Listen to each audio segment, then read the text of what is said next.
ಬಡವರನ್ನು ಕಡೆಗಣಿಸುತ್ತಿರುವಂತಹ ಭ್ರಷ್ಟಾಧಿಕಾರಿಗಳಿಗೆ ಹೇಳದಿಕ್ಕಾರ. ಜಾಣ ಕುರುಡರಂತೆ ವರ್ತಿಸುವಂತ ಭ್ರಷ್ಟಾಧಿಕಾರಿಗಳಿಗೆ ಹೇಳದಿಕ್ಕಾರ.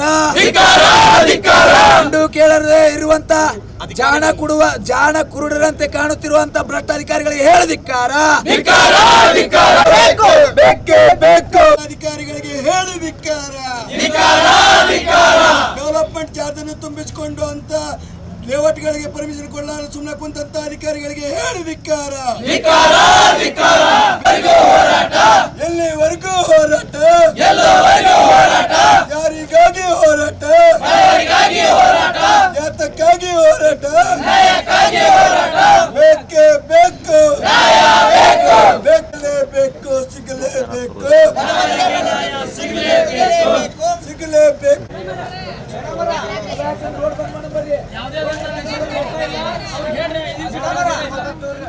ಅಲ್ರಿ ಪ್ರೆಸ್ ಮೀಟ್ ಗೊತ್ತಿದ್ದವ್ರಿಗೆ ಮತ್ತೆ ತಗೊಂಡ್ ಬರ್ಲಿಕ್ಕಂದ್ರೆ ಹೆಂಗ್ ಮಾಡನ್ರಿ ನಾವು? ಅದಕ್ಕೇನು ತಲೆನೇ ಇಲ್ಲೇನ್ರಿ ಒಟ್ಟ?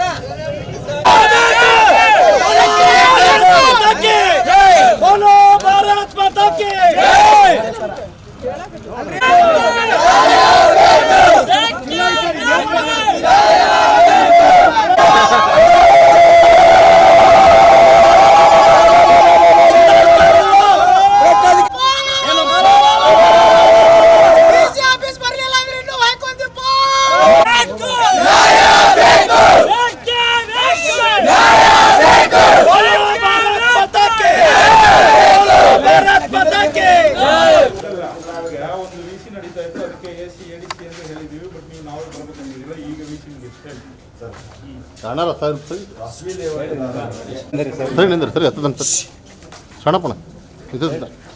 ನಮ್ಮ ಗದಗ ಜಿಲ್ಲಾ ಜನಪರ ವೇದಿಕೆಯ ಸಂತ ಬಿ ಗುಂಡಗೇರಿ ಸಿದ್ದೇರವರ ರಾಜ್ಯಾಧ್ಯಕ್ಷ ಚನ್ನಪ್ಪನವರ ರಾಜ್ಯ ಕಾರ್ಯದರ್ಶಿ ಅನ್ನಪ್ಪಣ್ಣ ಓಲೇಕರ್ ಅವರ ಸಭೆ ಮೇರೆಗೆ ಗದಗ ತಕ್ಕ ಶಿಕ್ಷೆ ಆಗಬೇಕು. ಅಷ್ಟೇ ಅಲ್ಲದೆ ಅಂಥ ಲೇಔಟ್ಗಳನ್ನು 2006 2010ರವರೆಗೆ ಗದಗ ನಗರಸಭೆಯವರು ಕಾನೂನುಬಾಹಿರವಾಗಿ ಪ್ಲಾಟ್ಗಳನ್ನು ತೆಗೆದುಕೊಂಡಂಥ ಸಾರ್ವಜನಿಕರ ಕಡೆಯಿಂದ ಡೆವಲಪ್ಮೆಂಟ್ ಚಾರ್ಜನ್ನು ತುಂಬಿಸಿಕೊಂಡು ಅಂಥ ಸಾರ್ವಜನಿಕರಿಗೆ ಕಾನೂನುಬಾಹಿರವಾಗಿ 3 ನಂಬರ್ ಫಾರ್ಮನ್ನು ಹುಟ್ಟಿಸಿ ನಗರಸಭೆಯ ಟ್ಯಾಕ್ಸ್ ಅನ್ನು ತುಂಬಿಸಿಕೊಂಡಂಥ ಅಧಿಕಾರಿಗಳಿಂದ ಅದೇ ಅಧಿಕಾರಿಗಳು ಸಾರ್ವಜನಿಕ ಡೆವಲಪ್ಮೆಂಟ್ ಚಾರ್ಜ್ ತುಂಬಿಸಿಕೊಂಡಂಥ ನಗರಸಭೆಯವರು ಅಂತ ಲೇಔಟ್ಗಳನ್ನು ಅವರೇ ಖುದ್ದಾಗಿ ಮೂಲಭೂತ ಸೇವೆಗಳನ್ನು ನಿರ್ಮಿಸಿ ಅಂತ ಡೆವಲಪ್ಮೆಂಟ್ ಚಾರ್ಜ್ ತುಂಬಿಸಿಕೊಂಡಂಥ ನಗರಸಭೆಯವರು ಖುದ್ದಾಗಿ 3 ನಂಬರ್ ಫಾರ್ಮ್ ಅನ್ನು ಕೊಡಬೇಕು ಮತ್ತು ಮನೆ ಕಟ್ಟಲಿಕ್ಕೆ ಅನುಮತಿ ನೀಡಬೇಕು. ಇಲ್ಲವಾದರೆ ಸಿಸಿ ಇಲ್ಲದ ಲೇಔಟ್ನಲ್ಲಿ ಹೆಂಡರ್ ಪಟ್ಟ ಶಿಕ್ಷೆ ನೀಡಬೇಕು. ಸಾರ್ವಜನಿಕರ ಕಡೆಯಿಂದ ತುಂಬಿಸಿಕೊಂಡಂಥ ಹಣದ ಲೆಕ್ಕವನ್ನು ಸಾರ್ವಜನಿಕರಿಗೆ ತಿಳಿಸಬೇಕು. ಇಲ್ಲವಾದರೆ ಖುದ್ದಾಗಿ ಅವರೇ ಮೂಲಭೂತ ಸೌಕರ್ಯ ಮಾಡಬೇಕು. ಇಲ್ಲವಾದರೆ ಕಾನೂನು ಕ್ರಮವಾಗಿ ಹೋರಾಟದ ಮುಖಾಂತರ ಹಾಗೂ ಗದಗ ನಗರಸಭೆ ಮುತ್ತಿಗೆ ಹಾಕುವ ಮುಖಾಂತರ ಸಾರ್ವಜನಿಕರಿಗೆ ಮನೆ ಕಟ್ಟಲಿಕ್ಕೆ ಅನುಮತಿ ಪಡೆಯಬೇಕಾಗುತ್ತದೆ. ಸರ್ ವಿಷಯ ಏನಂತಂದ್ರೆ ನಮ್ದು ಏನಂತಂದ್ರೆ ಸರ್ ಸಿಸಿ ಇಲ್ಲದ ಲೇಔಟ್ ಅನ್ನು ಇವ್ರು ಹ್ಯಾಂಡ್ ಓವರ್ ಪಡೆದಿದ್ದು ಅಧಿಕಾರಿಗಳು ದೊರೆತು ಸರ್. ಈ ಸಿಸಿ ಇಲ್ಲದ ಲೇಔಟ್ ಹ್ಯಾಂಡ್ ಓವರ್ ಪಡೆದ್ರು ಡೆವಲಪ್ಮೆಂಟ್ ಚಾರ್ಜ್ ತುಂಬಿಸ್ಕೊಂಡ್ರು ಮೂಲಭೂತ ಸೌಕರ್ಯಗಳನ್ನ ಇವರೇ ಮಾಡ್ಬೇಕು ಸರ್. ಹ್ಯಾಂಡ್ ಓವರ್ ತಗೊಂಡ್ರು ಅವ್ರೇನ್ ಡೆವಲಪ್ಮೆಂಟ್ ಚಾರ್ಜ್ ತುಂಬಿಸ್ಕೊಂಡ್ರು ಮೊನ್ನೆ ನಗರಸಭೆದವರೇ ಮಾಡ್ಬೇಕು ಸರ್. ಅವರು ಮಾಡಲಿಲ್ಲ. ಎಲ್ಲಾ ತಪ್ಪನ್ನು ತಗೊಂಡೋಗಿ ಏನ್ ಮಾಡ್ತಾರೆ ಸರ್ ಸಾರ್ವಜನಿಕರ ಮೇಲೆ ಹಾಕ್ತಾರೆ ಸರ್. ತಮ್ಮ ನೇತೃತ್ವದೊಳಗ 2021 8ನೇ ತಿಂಗಳ ಒಂದು ರಿಶ್ಯೂಡ್ ನಮೂನೆ 10 ಪಾಸ್ ಆಗ್ತದೆ. ಅದು ಕಾನೂನು ರೀತಿಯಾಗಿ ಕಾನೂನಾತ್ಮಕವಾಗಿ ನಾವು ಮುಖ್ಯ ವಿಷಯ.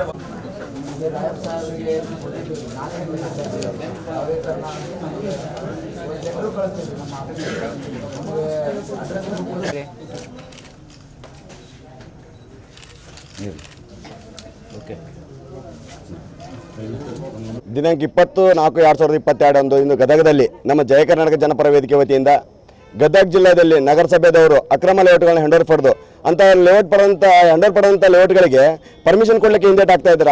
ಆ ಉದ್ದೇಶವನ್ನು ಮುಂದಿಟ್ಟುಕೊಂಡು ಇವತ್ತು ಬೃಹತ್ ಹೋರಾಟದ ಮುಖಾಂತರ ಮನೆ ಜಿಲ್ಲಾಧಿಕಾರಿ ಸಾಹೇಬರಿಗೆ ನಾವು ಮನವಿಯನ್ನು ಕೊಟ್ಟಿದ್ದೀವಿ. ಜಿಲ್ಲಾಧಿಕಾರಿ ಸಾಹೇಬರು ಆದಷ್ಟು ಬೇಗನೆ ಕಾನೂನು ಕ್ರಮವನ್ನು ಜರುಗಿಸ್ತೀವಿ ಅಂತಂದು ಹೇಳಿದ್ದಾರೆ. ಅಷ್ಟೇ ಅಲ್ಲದೆ ಗದಗ ಜಿಲ್ಲೆಯಲ್ಲಿ ಕಾನೂನು ಬಾಹಿರವಾಗಿ ಗದಗ ಜಿಲ್ಲಾ ನಿರ್ಮಿತಿಕೆಯಲ್ಲಿ ಅಕ್ರಮಗಳು ಮನೆ ಮಾತಾಗಿದ್ದು ಆ ಅಕ್ರಮಗಳ ಬಗ್ಗೆ ಮಾನ್ಯ ಜಿಲ್ಲಾಧಿಕಾರಿ ಸಾಹೇಬರಿಗೆ ಮುಂದೆ ಮನದಟ್ಟು ಮಾಡುವ ಹಾಗೆ ಹೇಳಿದ್ದೀವಿ. ಆದರೂ ಅವ್ರೇನು ಹೇಳಿದ್ದಾರೆ ಅಂತಂದರೆ 2 ದಿವಸದಲ್ಲಿ ಟೈಮ್ ಕೊಡಿ, ನಾನು ಕಾನೂನಾತ್ಮಕವಾಗಿ ಅವನು ಎಲ್ಲವನ್ನು ಪರಿಶೀಲನೆ ಮಾಡಿ ತಪ್ಪಿತರ ವಿರುದ್ಧ ಕ್ರಮವನ್ನು ತಗೊತೀನಿ, ನೊಂದವರಿಗೆ ನಾನು ನ್ಯಾಯವನ್ನು ಕೊಡಿಸ್ತೀನಿ ಅಂತೇಳಿ ಮಾನ್ಯ ಜಿಲ್ಲಾಧಿಕಾರಿ ಸಾಹೇಬರು ಮನವಿ ಕೊಟ್ಟಿದ್ದಾರೆ, ಮಾತನ್ನು ಕೊಟ್ಟಿದ್ದಾರೆ. ಆ ಮಾತಿಗೆ ನಾವು ಎಲ್ಲರೂ ನಮ್ಮ ಜಯ ಕರ್ನಾಟಕ ಜನಪರ ವೇದಿಕೆಯವರು ಒಪ್ಪಿಕೊಂಡು ಇವತ್ತಿನ ದಿವಸ ಮಾನ್ಯ ಜಿಲ್ಲಾಧಿಕಾರಿ ಸಾಹೇಬರಿಗೆ ಮನವಿಯನ್ನು ಅರ್ಪಿಸಿದ್ದೇವೆ. ಮುಂದಿನ ದಿನಮಾನಗಳಲ್ಲಿ ಅಂದರೆ ಕೇವಲ 2 ಅಥವಾ 3 ದಿನದಲ್ಲಿ ಇದಕ್ಕೆ ತಕ್ಕ ಶಿಕ್ಷೆಯನ್ನು ತೆಗೆದುಕೊಳ್ಳದೆ ಹೋದರೆ, ಕಾನೂನು ರೀತಿ ಕ್ರಮವನ್ನು ತೆಗೆದುಕೊಳ್ಳದೆ ಹೋದರೆ ಮಾನ್ಯ ಜಿಲ್ಲಾಧಿಕಾರಿ ಸಾಹೇಬರು ನಾವು ಮತ್ತೆ ಒಳ್ಳೆ ಉಗ್ರವಾದ ಹೋರಾಟಕ್ಕೆ ಮುನ್ನುಡಿ ಬರಬೇಕಾಗುತ್ತೆ ಅಂತೇಳಿ ಮತ್ತೊಮ್ಮೆ ಮುಗದೊಮ್ಮೆ ನನ್ನ ಮಾಧ್ಯಮ ಮಿತ್ರ ಸಹೋದರ ಮುಖಾಂತರ ನಾವೊಂದು ಎಚ್ಚರಿಕೆಯನ್ನು ಕೊಡ್ತಾ ಇದ್ದೀನಿ. ಅಕ್ರಮ ಲೇಔಟ್ಗಳನ್ನು ಹ್ಯಾಂಡ್ ಓವರ್ ಪಡೆದು ಬಡ ಜನರ ಕಡೆಯಿಂದ ಡೆವಲಪ್ಮೆಂಟ್ ಚಾರ್ಜ್ ಅನ್ನು ತುಂಬಿಸಿಕೊಂಡು ಇವತ್ತು ಅದ ಬಡ ಜನರ ಕಡೆಯಿಂದನೇ ಡೆವಲಪ್ಮೆಂಟ್ ತುಂಬಿಸಿಕೊಂಡಂತ ಅಧಿಕಾರಿಗಳು ಮನೆ ಕಟ್ಟಲಿಕ್ಕೆ ಪರ್ಮಿಷನ್ ಕೊಡ್ತಾ ಇಲ್ಲ. ತಾವು ಮಾಡಿದ ತಪ್ಪನ್ನು ಸಾರ್ವಜನಿಕರ ಮೇಲೆ ಹಾಕಿ ಸಾರ್ವಜನಿಕರ ಬಾಳನ್ನು ಇವತ್ತು ಬೀದಿಗೆ ತಳ್ಳಿದ್ದಾರೆ. ಆ ಉದ್ದೇಶ ಬಡ ಜನರಿಗೆ ನ್ಯಾಯ ಸಿಗಬೇಕು. ನಮ್ಮ ಜಯ ಕರ್ನಾಟಕ ಜನಪರ ವೇದಿಕೆ ಬಡವರಿಂದ ಇರ್ತೀವಿ, ನ್ಯಾಯವನ್ನು ಕೊಡಿಸ್ತೀವಿ ಅಂತೇಳಿ ಮತ್ತೊಮ್ಮೆ ನಮ್ಮ ಮಾಧ್ಯಮದ ಮುಖಾಂತರ ಮನವಿಯನ್ನು ಮಾಡ್ಕೊತೀನಿ. ಜೈ ಹಿಂದ್, ಜೈ ಕರ್ನಾಟಕ. ಹಾಲಪ್ಪ ಅವರಿ, ಜಯ ಕರ್ನಾಟಕ ಜನಪರ ವೇದಿಕೆ ಗದಗ ಜಿಲ್ಲಾ ಅಧ್ಯಕ್ಷರು.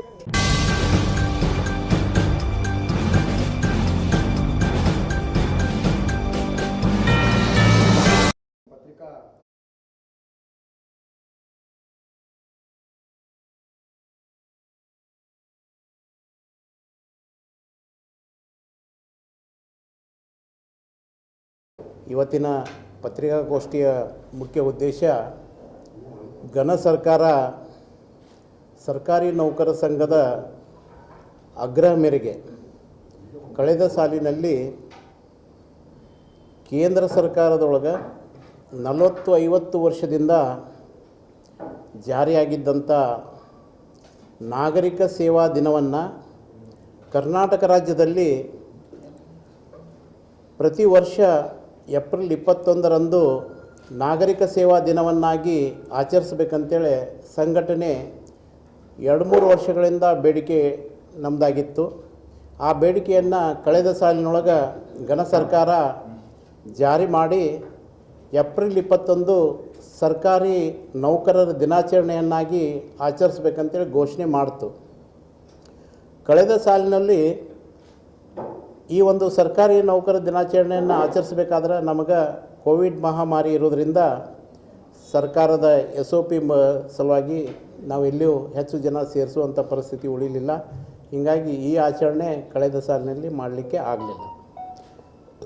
ಈ ವರ್ಷ ನಾವೆಲ್ಲ ಕೋವಿಡ್ದಿಂದ ಮುಕ್ತಿ ಹೊಂದಿ ಈ ವರ್ಷ ಸರ್ಕಾರಿ ನೌಕರ ದಿನಾಚರಣೆಯನ್ನು ರಾಜ್ಯದ ಎಲ್ಲ ಜಿಲ್ಲೆಗಳಲ್ಲಿ ಏಪ್ರಿಲ್ 21ರಂದು ಸರ್ಕಾರ, ಜಿಲ್ಲಾಡಳಿತ, ಜಿಲ್ಲಾ ಪಂಚಾಯತ್ ಮತ್ತು ಸರ್ಕಾರಿ ನೌಕರ ಸಂಘದ ಸಂಯುಕ್ತ ಆಶ್ರಯದಲ್ಲಿ ಈ ಒಂದು ನಾಗರಿಕ ಸೇವಾ ದಿನವನ್ನಾಗಿ ನಾವು ಆಚರಿಸ್ತಾ ಇದ್ದೀವಿ. ಗದಗ ಜಿಲ್ಲೆಯಲ್ಲಿ ಈಗಾಗಲೇ ನಾವು ಗುರುತಿಸಿದ ಹಾಗೆ ಗದಗ ಶಹರದ ವಿವೇಕಾನಂದ ಹಾಲ್ನಲ್ಲಿ ನಾಳೆಯ ದಿನ 21ನೇ ತಾರೀಕಿಗೆ ಬೆಳಗ್ಗೆ 10:30ಕ್ಕೆ ಈ ಒಂದು ಸರ್ಕಾರಿ ನೌಕರ ದಿನಾಚರಣೆಯನ್ನು ಆಚರಣೆ ಮಾಡ್ತಾಯಿದ್ದೀವಿ. ಅದರ ಜೊತೆಗೆ ಜಿಲ್ಲಾಡಳಿತ ಮತ್ತು ಜಿಲ್ಲಾ ಪಂಚಾಯತಿ ಮತ್ತು ಜನಪ್ರತಿನಿಧಿಗಳು ಜಿಲ್ಲೆಯ ಶಿಷ್ಟಾಚಾರದ ಪ್ರಕಾರ ಎಲ್ಲ ಸಚಿವರು, ಶಾಸಕರು ಹಾಗೂ ಜನಪ್ರತಿನಿಧಿಗಳು ಮತ್ತು ಉನ್ನತ ಅಧಿಕಾರಿಗಳು ಸೇರಿದಂತೆ ನಾಳೆ ದಿನ ಈ ಒಂದು ಸರ್ಕಾರಿ ದಿನಾಚರಣೆ ಉದ್ಘಾಟನೆ ಆಗ್ತಾಯಿದೆ. ಅದರ ಜೊತೆಗೆ ಸರ್ಕಾರಿ ನೌಕರರಿಗೆ ಇಡೀ ವರ್ಷ ಸಾಕಷ್ಟು ನಮಗೆ ಒತ್ತಡ ಇರೋದರಿಂದ ಈ ಒಂದು ಸರ್ಕಾರಿ ನಾಗರಿಕ ಸೇವಾ ದಿನದಂದು ನಾವು ಅವತ್ತಿನ ನಮ್ಮ ನೌಕರರಿಗೆ ಈ ಮಾನಸಿಕ ಒತ್ತಡ ಸಲುವಾಗಿ ಅವ್ರ ಸ್ಟ್ರೆಸ್ ಕಡಿಮೆ ಆಗಲಿಕ್ಕೆ ಒಬ್ಬ ಉಪನ್ಯಾಸಕರನ್ನು ಕರೆಸಿ ಆ ಉಪನ್ಯಾಸದಲ್ಲಿ ನಮ್ಮ ಸಾರ್ವಜನಿಕರಿಗೆ ನಾವು ಜನಸ್ನೇಹಿ ಆಡಳಿತ ನೀಡುವುದರ ಸಲುವಾಗಿ ಒಬ್ಬ ಒಳ್ಳೆಯ ಉಪನ್ಯಾಸಕರನ್ನು ಕರೆಸಿ ಅವತ್ತಿನ ದಿವಸ ಸರ್ಕಾರಿ ನೌಕರರಿಗೆ ಒಂದು ಪುನಶ್ಚೇತನ ಥರ ನಾವು ಕಾರ್ಯಾಗಾರವನ್ನು ಕೂಡ ಅವತ್ತಿನ ದಿವಸ ಹಾಕ್ಕೊಂಡಿದ್ವಿ. ಆ ಕಾರ್ಯಾಗಾರದ ಮುಖ್ಯ ಉದ್ದೇಶ ಏನಪ್ಪ ಅಂತಂದ್ರೆ ಸರ್ಕಾರಿ ನೌಕರರನ್ನಾದಂಥ ನಾವುಗಳು ಸಾಕಷ್ಟು ಜಯಂತಿಗಳನ್ನು ನಾವು ಆಚರಿಸ್ತಾ ಇದ್ದೀವಿ. ಸರ್ಕಾರಿ ನೌಕರರು ಇವತ್ತು ನಮ್ಮ ಸರ್ಕಾರಿ ನೌಕರರ ಜಯಂತಿಯನ್ನು ನಾವು ಆಚರಿಸ್ಕೊಳ್ಳುವಂಥ ಒಂದು ಒಳ್ಳೆಯ ಸುಸಮಯ ನಮಗೆ ಸಿಕ್ಕಿದೆ. ಆ ಒಂದು ಸಂದರ್ಭದೊಳಗೆ ಇಲ್ಲಿವರೆಗೆ ಒಳ್ಳೆಯ ರೀತಿ ದಕ್ಷತೆಯಿಂದ ಪ್ರಾಮಾಣಿಕವಾಗಿ ಒಳ್ಳೆಯ ಕೆಲಸ ಮಾಡಿದಂಥ ನೌಕರರನ್ನು 10 ಜನ ನೌಕರರನ್ನು ಅದು ವಿವಿಧ ವೃಂದದಲ್ಲಿ ABCD ವೃಂದದ ನೌಕರರನ್ನು ಗುರುತಿಸಿ 10 ಜನರಿಗೆ ಒಂದು ಸರ್ವೋತ್ತಮ ಪ್ರಶಸ್ತಿಯನ್ನು ನಾಳೆಯ ದಿನ ಉತ್ತೇಜನ ನೀಡುವ ಸಲುವಾಗಿ ಸರ್ಕಾರಿ ನೌಕರರಿಗೆ ಹೆಚ್ಚು ಕೆಲಸ ಮಾಡಲಿಕ್ಕೆ, ಪಾರದರ್ಶಕವಾಗಿ ಕೆಲಸ ಮಾಡಲಿಕ್ಕೆ ಅನುಕೂಲವಾಗೋ ರೀತಿಯೊಳಗೆ ಅವರಿಗೆ ಒಳ್ಳೆಯ ರೀತಿಯೊಳಗೆ ಕೆಲಸ ಮಾಡಲಿ ಅಂತೇಳಿ ಉತ್ತೇಜನ ನೀಡುವ ಸಲುವಾಗಿ ಗಣ ಸರ್ಕಾರ ಸರ್ವೋತ್ತಮ ಪ್ರಶಸ್ತಿಯನ್ನು ನೀಡ್ತಾ ಇದೆ. ಆ ಸರ್ವೋತ್ತಮ ಪ್ರಶಸ್ತಿಯನ್ನು ಇಲ್ಲಿಯವರೆಗೆ ಜನವರಿ 26ರಂದು ಗಣರಾಜ್ಯೋತ್ಸವ ದಿವಸದೊಳಗೆ ಹಿಂದೆಲ್ಲ ಸರ್ವೋತ್ತಮ ಪ್ರಶಸ್ತಿ ನೀಡುವಂಥ ವಾಡಿಕೆ ಇತ್ತು.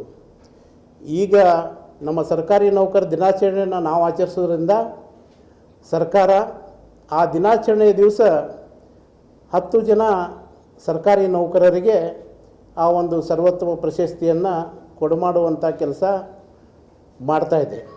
ಅದರಲ್ಲಿ ಈಗಾಗಲೇ ನಾವು ಜಿಲ್ಲೆಯೊಳಗೆ ಆನ್ಲೈನಲ್ಲಿ ಅರ್ಜಿ ಕರೆದು ಆ ಪ್ರಶಸ್ತಿಗೆ ಆಯ್ಕೆ ಜಿಲ್ಲಾಡಳಿತ ಒಂದು ಆಯ್ಕೆ ಸಮಿತಿ, ಸರ್ಕಾರ ಮಾಡಿದ ಆಯ್ಕೆ ಸಮಿತಿ ಪ್ರಕಾರ ಜಿಲ್ಲೆಯ ನೋಡಲ್ ಕಾರ್ಯದರ್ಶಿಗಳು ಅಧ್ಯಕ್ಷರಾಗಿರ್ತಾರೆ, ಜಿಲ್ಲಾಧಿಕಾರಿಗಳು ಸದಸ್ಯರಾಗಿರ್ತಾರೆ, ಜಿಲ್ಲೆಯ ಮುಖ್ಯ ಕಾರ್ಯನಿರ್ವಾಹಕ ಅಧಿಕಾರಿಗಳು ಸದಸ್ಯರಾಗಿರ್ತಾರೆ, ನೌಕರ ಸಂಘದ ಜಿಲ್ಲಾ ಅಧ್ಯಕ್ಷ ಕೂಡ ಅದಕ್ಕೆ ಸದಸ್ಯರಾಗಿರ್ತಾರೆ, ಅಪರ ಜಿಲ್ಲಾಧಿಕಾರಿಗಳು ಸದಸ್ಯ ಕಾರ್ಯದರ್ಶಿಗಳಾಗಿರ್ತಾರೆ.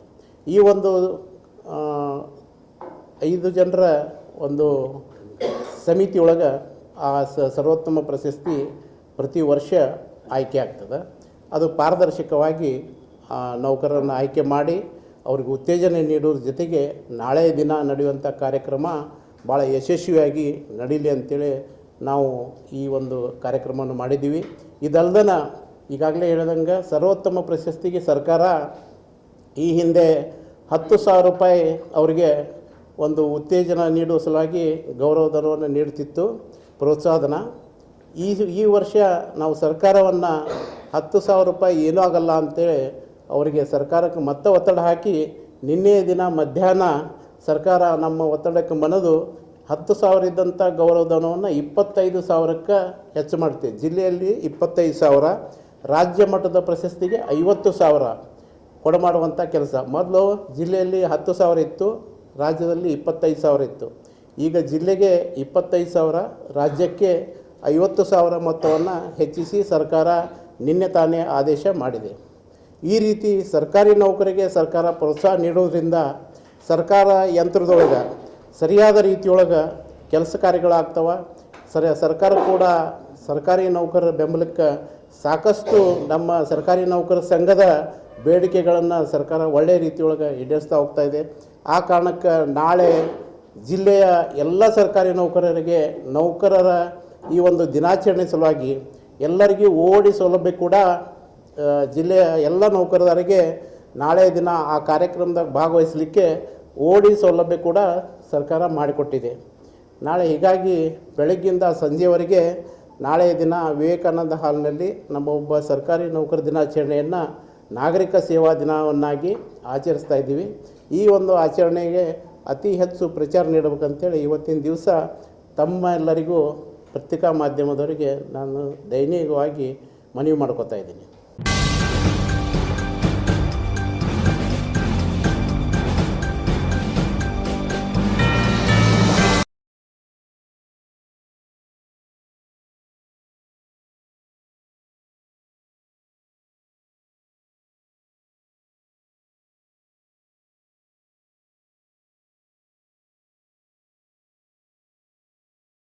ಇಂಪಲ್ಸ್ ಪ್ರೀ ಯೂನಿವರ್ಸಿಟಿ ಕಾಲೇಜ್ 2015ರಿಂದ ಹುಬ್ಬಳ್ಳಿಯಲ್ಲಿ ಮೊದಲು NIIT, JEE, KSET ಇವೆಲ್ಲ coaching ಕೊಡ್ತಾಯಿದ್ರು.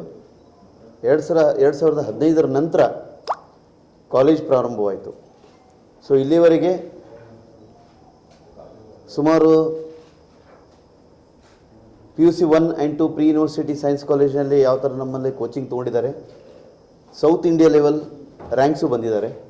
So Impulse pre university science college ಇವತ್ತು ನಾನು ತಮ್ಮ ಮಾಧ್ಯಮಿತ್ರರಿಗೆ ಏನು ಹೇಳಲಿಕ್ಕೆ ಬಯಸ್ತೀನಿ ಅಂತಂದರೆ, ಸುಮಾರು 2 ವರ್ಷದಿಂದ ಕೋವಿಡ್ ಆಗಲಿ ಮತ್ತೊಂದಾಗಲಿ ಸಾಕಷ್ಟು ಜನರು ಹಣಕಾಸಿನ ತೊಂದರೆಯಿಂದ ಭಾಳ ಅನುಭವಿಸಿದ್ದಾರೆ. ಈ ತೊಂದರೆ ನಿವಾರಿಸಲಿಕ್ಕೆ ನಮ್ಮ Impulse college pre university science college ಸಮಾಜಕ್ಕೆ, ಸೊಸೈಟಿಗೆ ನಾವೇನಾದರೂ ಇದರಿಂದ ನಾವು ರಿಟರ್ನ್ಸ್ ಕೊಡೋಣ ಅಂಥೇಳಿ ಪ್ರಯತ್ನ ಮಾಡಿ ಹುಬ್ಬಳ್ಳಿಯಲ್ಲಿಯೂ ಸಹ ನಾವು ಒಂದು ಪತ್ರಿಕಾ ಇದನ್ನು ಮಾಡಿದ್ದೀವಿ, ಮಾಧ್ಯಮ ಮಿತ್ರರಿಗೆ ಎಲ್ಲರೂ ತಿಳಿಸಿದ್ದೀವಿ. ಅದರಂತೆ ಹುಬ್ಬಳ್ಳಿಗೂ ಬಂದಿದ್ದೀವಿ, ನಾವು ಗದಗಿಗೆ ಬಂದಿದ್ದೀವಿ. ಗದಗದ ಮಾಧ್ಯಮ ಮಿತ್ರರಿಗೂ ಸಹ ನಾವು ಒಂದು ವಿನಂತಿ ಮಾಡ್ಕೊಳ್ಳೋದೇನಂತಂದರೆ, impulse pre university science college ಈ ವರ್ಷ ಮಾಧ್ಯಮ ಮಿತ್ರರ ಮಕ್ಕಳು SSLC ಇಲ್ಲಿ ಇರುವಂತಹ ಮಕ್ಕಳು ಒಳ್ಳೆಯ ಸ್ಕೋರ್ ಮಾಡಿರ್ತಾರೆ. ಈ ಹಣಕಾಸಿನ ತೊಂದರೆ ನಿಭಾಯಿಸಿದ ಕಾಲೇಜ್ ಹೆಚ್ಚುವಂಥ ಬಹಳಷ್ಟು ತೊಂದರೆಗಳಾಗ್ತವೆ ನಿಮಗೆ. ಅದರಿಂದ ನಾವೇನು ಮಾಡ್ತೀವಿ, ಇಂಪಲ್ಸ್ ಕಾಲೇಜ್ ನಾವು ತಮ್ಮ ಮಕ್ಕಳಿಗೆ ನಾವು ಇನ್ವೈಟ್ ಮಾಡ್ತೇವೆ. 80ರಿಂದ 85% ಮಾಧ್ಯಮ ಮಿತ್ರರಿಗೆ ಮಾತ್ರ 85ರಿಂದ 85% ತಗೊಂಡು ಇರುವಂತಹ ಮಕ್ಕಳಿಗೆ ಸರ್ಕಾರದ ಏನು ಫೀಸ್ ಇದೆ 5,500 ಅಷ್ಟು ತುಂಬಿದರೆ PUC 1 ಆ್ಯಂಡ್ PUC 2 5,500, 2ನೇ ವರ್ಷ 5,500. ಉಳಿದದ್ದು ಯಾವುದೇ ಖರ್ಚು ತಮ್ಮಿಂದ ನಾವು ಬಿಡ್ತಾ ಇಲ್ಲ, ಯಾವುದೂ ಫೀಸು ನಾವು ಬಿಡ್ತಾ ಇಲ್ಲ. ಅಂದರೆ 5,500ದಲ್ಲಿ ಮಕ್ಕಳ ಒಂದು ಎಜುಕೇಷನ್ ನಾವು ಕಂಪ್ಲೀಟ್ ಮಾಡಿಕೊಡ್ತೇವೆ. PUC 1 and 2 science. ಇದರಿಂದ ಏನಾಗುತ್ತೆ ಅಂತಂದರೆ ಮಕ್ಕಳಿಗೆ ಯಾವುದೇ ವಿದ್ಯಾಭ್ಯಾಸ ಮಾಡೋದು ತೊಂದರೆನ ನಾವು ಬರಲಾರ್ದಂಗೆ ನಾವು ನೋಡ್ಕೊಳ್ತಾ ಇದ್ದೀವಿ. ಇವತ್ತು ಇದು ನಮ್ಮ ಸಮಾಜದ ಇಂಪಲ್ಸ್ ಕಾಲೇಜ್ ವತಿಯಿಂದ ಸಮಾಜಕ್ಕೆ ಕೊಡುಗೆ. ತಮ್ಮ ಮಕ್ಕಳು ಯಾರಾದರೂ 80ರಿಂದ 85% ಆಗಿದ್ದರೆ ಇಂಪಲ್ಸ್ ಕಾಲೇಜ್ ಇನ್ವೈಟ್ ಮಾಡ್ತೇವೆ, ತಮ್ಮ ಮಕ್ಕಳಿಗೆ ಇಲ್ಲೇ ಅಡ್ಮಿಷನ್ ಮಾಡಿಸ್ಬೋದು. ಹಾಂ, ಆದರೆ ಅವರು ಮೆರಿಟೋರಿಯಸ್ ಇದ್ದರೆ, ಹಣಕಾಸಿನ ತೊಂದರೆ ನಿಭಾಯಿಸುವಂಥ ಶಕ್ತಿ ಇರಲಿಲ್ಲ ಅಂದ್ರೂ ಸಹಿತ ಅವರಿಗೆ ನಾವು ಇಲ್ಲಿ ಕರ್ಕೊಂಡು 1 ಆ್ಯಂಡ್ 2 PUC 1 ಆ್ಯಂಡ್ 2 ಅವರಿಗೆ ಒಳ್ಳೆಯ ಎಜುಕೇಷನ್ ನಾವು ಕೊಡ್ತೇವೆ ಅಂತ ನಿಮ್ಮೊಂದಿಗೆ ನಾವು ಆಶ್ವಾಸನೆ ನೀಡ್ತೇವೆ. ಇದು ಒಂದನೇ ವಿಷಯ. ಇನ್ನು ಬರುವಂಥ ಪಬ್ಲಿಕ್ಕಿಗೆ ತಂದೆ ತಾಯಂದರು ಸಾಕಷ್ಟು ದುಡಿತಾ ಇರ್ತಾರೆ, ಆದರೆ ಮಕ್ಕಳು ಏನು ಪರ್ಸೆಂಟೇಜ್ ಮಾಡ್ತಾರೆ ಮುಂದೆ 10ನೇ 10th ಆದಮೇಲೆ ಅವರಿಗೆ ಸಾಕಷ್ಟು ಹಣಕಾಸಿನ ತೊಂದರೆ ಬರ್ತದೆ. ನಾವು ಅವರಿಗೆ 90ರಿಂದ 95% ಇಟ್ಟಿದ್ದೀವಿ ಸರ್. ನಾವು ಯಾವ ಇಂಟೆನ್ಷನ್ಲಿ ಇದು ಮಾಡ್ತಾ ಇದ್ದೀವಿ ಅಂತಂದರೆ, ತಂದೆ ತಾಯಿಯವರಿಗೆ ಏನು ಹಣಕಾಸಿನ ತೊಂದರೆ ಬರ್ತದೆ ಅದನ್ನು ನಿವಾರಿಸಲಿಕ್ಕೆ ನಾವು ಅವರಿಗೆ ಸಹಕಾರ ಕೊಡೋಣ ಅಂತೇಳಿ ನಾವು ಮಾಡ್ತಾ ಇದ್ದೀವಿ. ಇದು ನಾನೇನಂತೇನೆ, ಸಾಕಷ್ಟು ವಿಷಯಗಳು ನಮ್ಮ ಕಾಲೇಜ್ ಆಗಿದೆ ಹೀಗಿದೆ ಅಂಥೇಳಿ ಸಾಕಷ್ಟು ನಾವು ಹೇಳ್ತೇವೆ, ನಾವು ಹೇಳ್ಕೊಳ್ಳೋದು ಜರೂರತ್ತಿಲ್ಲ. ಅದಕ್ಕೆ ನಾವೊಂದು ವಿನಂತಿ ಮಾಡ್ಕೊಳ್ತೇನೆ, ನಿಮ್ಮ ಮಾಧ್ಯಮದ ಮೂಲಕ ಎಲ್ಲ ತಂದೆ ತಾಯಿಗಳಿಗೆ ಇನ್ಫಾರ್ಮ್ ಮಾಡಬೇಕು. ತಾವು ವಿನಂತಿ ಮಾಡ್ಕೊಳ್ತೇನೆ ನಾನು, ತಂದೆ ತಾಯಿಗಳ ಹಣಕಾಸಿನ ತೊಂದರೆ ನಿಭಾಯಿಸಲಿಕ್ಕೆ ಇಂಪಲ್ಸ್ ಕಾಲೇಜ್ ನಿಮ್ಮೊಂದಿಗೆ ಇರ್ತೇವೆ ಅಂತ ಹೇಳಿ ದಯವಿಟ್ಟು ತಾವು ತಿಳಿಸ್ಬೇಕಂತ ವಿನಂತಿ ಮಾಡ್ಕೊಳ್ತೇನೆ. ಇದರಿಂದ PUC 1 ಆ್ಯಂಡ್ 2 ಎಜುಕೇಷನ್ ಆದಮೇಲೆ ಅಲ್ಲಿ ಸ್ಕಾಲರ್ಶಿಪ್ ಏನೇನು ಸಿಗ್ತದೆ, ಕಡೆವರೆಗೂ ಮಕ್ಕಳಿಗೆ ಸ್ಕಾಲರ್ಶಿಪ್ ತಮ್ಮ ಲಾಸ್ಟ್ ಎಜುಕೇಷನ್ವರೆಗೂ ಕಡೆವರೆಗೂ ಅವರು ಸ್ಕಾಲರ್ಶಿಪ್ ಮುಖಾಂತರನೂ ಅವರು ಎಜುಕೇಷನ್ ಕಂಪ್ಲೀಟ್ ಮಾಡ್ಬೋದು ಅನ್ನೋದು ಉದಾಹರಣೆ ನಮ್ಮ ಕಾಲೇಜ್ನಲ್ಲೇ ಇದ್ದಾರೆ. ನಮ್ಮ ಮೇಡಮ್ ಇದ್ದಾರೆ, ಕಂಪ್ಲೀಟ್ಲಿ ಇವೊಂದು ಅವ್ರ ಫಾದರ್ KEB ಎಂಪ್ಲಾಯಿ, ಸ್ಕಾಲರ್ಶಿಪ್ ಮೇಲೆ ಅವರು ಎಜುಕೇಷನ್ ಮಾಡಿದ್ದಾರೆ.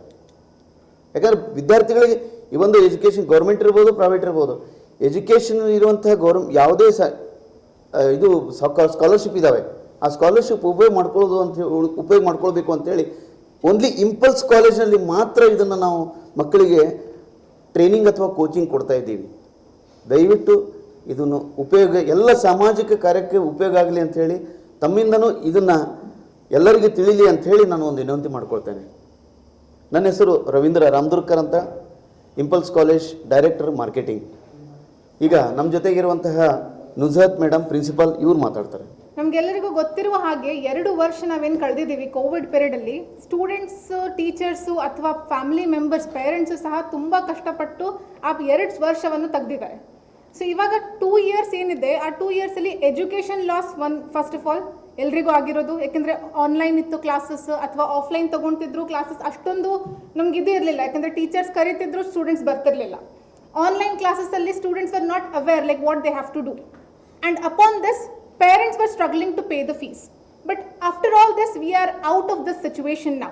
But what we Impulse PU Science College is taking an initiative is that we want to help the students to come, students and parents to come over this situation. Most of the parents have lost their jobs also during this period. But education should not be stopped. That same level of education to be given to all the students. That is our main motto. And for this sake, what we are doing is, we have kept a set of scholarships in our college. Like the students who are securing 95% plus or 90% plus in the board examination, or we have another examination conducting. Now 24th ಗೆ ಒಂದು IGAT examination ಅಂತ conduct ಮಾಡ್ತಿದ್ದೀವಿ. ಇದೇ 24th April 24 ಗೆ impulse golden award test ಇದು ಕರ್ನಾಟಕ ಲೆವೆಲಿಗೆ ನಾವು conduct ಮಾಡ್ತಿದ್ದೀವಿ. ನಮ್ಮ ಎಕ್ಸಾಮಿನೇಷನ್ ಅಥವಾ ತಮ್ಮ ಬೋರ್ಡ್ ಎಕ್ಸಾಮಿನೇಷನ್ನಲ್ಲಿ ಅವರು 90 ಅಥವಾ 95% ತಗೊಂಡ್ರೆ ಅವರಿಗೋಸ್ಕರ ನಾವು ಫ್ರೀ ಆಫ್ ಕಾಸ್ಟ್ ಎಜುಕೇಷನ್ ಕೊಡ್ತಿದ್ದೀವಿ. ಇವಾಗ ಕಾಮನ್ಲಿ ನಾವು ನೋಡಿದರೆ PUC ಎಜುಕೇಷನ್ ಎಷ್ಟು ಕಾಸ್ಟ್ಲಿ ಇದೆ ನಿಮ್ಗೆಲ್ರಿಗೂ ಗೊತ್ತು. PUC ನಾವು ಬೋರ್ಡಿಗೆ ನಾವು ಕ್ಲಾಸಸ್ಗೆ ಕೊಟ್ಟರೆ 60,000 we are paying fees. After that there are some courses like NEET, JEE ಇವೆಲ್ಲ ಕೋಚಿಂಗ್ ತಗೊಳ್ಬೇಕಾದ್ರೆ again the institutions are demanding for 1 lakh fees ಅಥವಾ 60,000 70,000 ಫೀಸ್ ಈ ಥರ ಫೀಸ್ ಇದೆ. ಇದನ್ನೆಲ್ಲ ಆಗಬಾರ್ದು, ಸ್ಟೂಡೆಂಟ್ಸಿಗೆ ಬರ್ಡನ್ ಬರಬಾರ್ದು, ಅದೇ ಸೇಮ್ ಲೆವೆಲ್ ಎಜುಕೇಷನ್ ಅವ್ರಿಗೆ ಬರಬೇಕು, ಆ ಪೇರೆಂಟ್ಸ್ ಆ ಬರ್ಡನ್ ತೊಗೊಳ್ಬಾರ್ದು, ಫೀಸ್ ಅವರಿಗೆ ಅದನ್ನಷ್ಟು ಕಟ್ಲಿಕ್ಕೆ ಆಗೋದಿಲ್ಲ, ಆದರೆ ಎಜುಕೇಷನ್ ಬೇಕು, ಮೆರಿಟೋರಿಯಸ್ ಇರ್ತಾರೆ. ಆದರೆ ಮೋಸ್ಟ್ಲಿ ಬಿಕಾಸ್ ಆಫ್ ಫೀಸ್ ಅವ್ರು ಏನು ಮಾಡ್ತಾರೆ, ಯಾವುದೇ ಒಂದು ಕಾಲೇಜಿಗೆ ಹೋಗ್ಬಿಟ್ಟು ಫೀಸ್ ಭಾಳ ಆಗ್ತಿದೆ ಬೇರೆ ಕಾಲೇಜಸ್ಗೆ ಹೋದ್ರೆ ಅಂತ ಹೇಳ್ಬಿಟ್ಟು they stop their education or else they just go to a normal college. We do not want student to struggle that and we do not want parents to be burden with the fees. For the same reason what we have decided is those students who are meritorious, ಓದುವ ಇಚ್ಛೆ ಇಟ್ಟಿರುವ ಮಕ್ಕಳಿಗೆ ಅಂಥ ಪೇರೆಂಟ್ಸಿಗೆ ನಾವು help ಮಾಡಿಬಿಟ್ಟು ಅವ್ರಿಗೆ free education ಕೊಡಬೇಕು with NEET JEE coaching. ಇದಾದ ನಂತರ there are so many examinations. Most of the students don't know, even parents don't know about these examinations. ಈ ಎಕ್ಸಾಮಿನೇಷನ್ ಕೂತ್ಕೊಂಡ್ರೆ ನಿಮ್ಮ ಮುಂದಿನ ಡಿಗ್ರೀಸು ಸಹ ಮಕ್ಕಳು ಫ್ರೀಯಾಗಿ ಮಾಡ್ಕೊಳ್ಬಹುದು. ನಮಗೆ ಗೊತ್ತಿರೋದು ಇಂಜಿನಿಯರಿಂಗ್ ಮತ್ತು ಮೆಡಿಕಲ್ ಮಾತ್ರ. ಇದನ್ನು ಬಿಟ್ಟು ಬೇರೆ ಡಿಫ್ರೆಂಟ್ ಹಲವಾರು ಎಕ್ಸಾಮಿನೇಷನ್ಸ್ ಇದ್ದಾವೆ. ಲೈಕ್ KVPY ಎಕ್ಸಾಮಿನೇಷನ್, ಕಿಶೋರ್ ವೈಜ್ಞಾನಿಕ ಪ್ರೋತ್ಸಾಹನ ಯೋಜನಾ ಎಕ್ಸಾಮಿನೇಷನ್ ಅಂತಿದೆ, IAPT Indian association of physics teachers examinations, NSTSC examination, ಈ ಥರ ಹಲವಾರು ಎಕ್ಸಾಮಿನೇಷನ್ಸ್. ಇವು ಸ್ಕಾಲರ್ಶಿಪ್ ಎಕ್ಸಾಮಿನೇಷನ್ಸ್ ಇರ್ತವೆ, ಇದಕ್ಕೆ ಸ್ಟೈಪೆಂಡ್ ನಮ್ಮ ಗೌರ್ಮೆಂಟಿಂದ ಸಿಗುತ್ತೆ. ಇವೆಲ್ಲ ಎಕ್ಸಾಮಿನೇಷನ್ಸನ್ನು ಬರೆದ್ಬಿಟ್ಟು ಒಳ್ಳೆ ಇನ್ಸ್ಟಿಟ್ಯೂಷನ್, ಇಂಡಿಯಾಸ್ ಪ್ರೀಮಿಯರ್ ಇನ್ಸ್ಟಿಟ್ಯೂಷನ್ಸಲ್ಲಿ ಓದುವ ನಮಗೆ ಒಂದು ಅವಕಾಶ ಸಿಗುತ್ತೆ.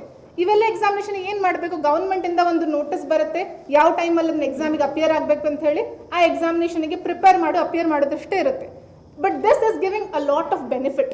ಇದರಿಂದ ನಾವು ಫ್ರೀ ಎಜುಕೇಷನನ್ನು ತಗೊಳ್ಬಹುದು. ಈ ಎಕ್ಸಾಮಿನೇಷನ್ಸನ್ನು ಕ್ವಾಲಿಫೈ ಮಾಡಿಬಿಟ್ಟು NEET ಎಕ್ಸಾಮಿನೇಷನ್ ಕ್ವಾಲಿಫೈ ಮಾಡಿಬಿಟ್ಟು ಗೌರ್ಮೆಂಟ್ ಸೀಟ್ ತಗೊಳ್ಬೋದು. JEE ಕ್ವಾಲಿಫೈ ಮಾಡಿಬಿಟ್ಟು we can get into India's premier institute, IITs and NITs. So when the government is giving the benefit, why not to take all these benefits? So for this, Impulse PU Science College is preparing the students. If they are meritorious, if they have an aim to study and move further for their further education, Impulse PU Science College is helping in all the best ways. We have a different set of scholarships. I would just like to name some of them. One is for the students who are securing 90 to 95% plus will be given free of cost education. Those students who have lost their parents during COVID or their single parent or orphans irtare ಅವರಿಗೂ ಸಹ ನಾವು scholarship ಕೊಡ್ತಿದ್ದೀವಿ. The students who have represented themselves in the state level or district level in their sports, for them also we are providing scholarship based on some category basis also, or if the income is less than 4 lakh, again then we are providing scholarship. But then the student should be meritorious. ಓದುವ ಇಚ್ಛೆ ಇರಬೇಕು, ಮುಂದೆ ಹೋಗುವ ಇಚ್ಛೆ ಇರಬೇಕು. ಅವರಿಗೆಲ್ಲರಿಗೂ ನಾವು support ಮಾಡ್ತಿದ್ದೀವಿ impulse college ವತಿಯಿಂದ.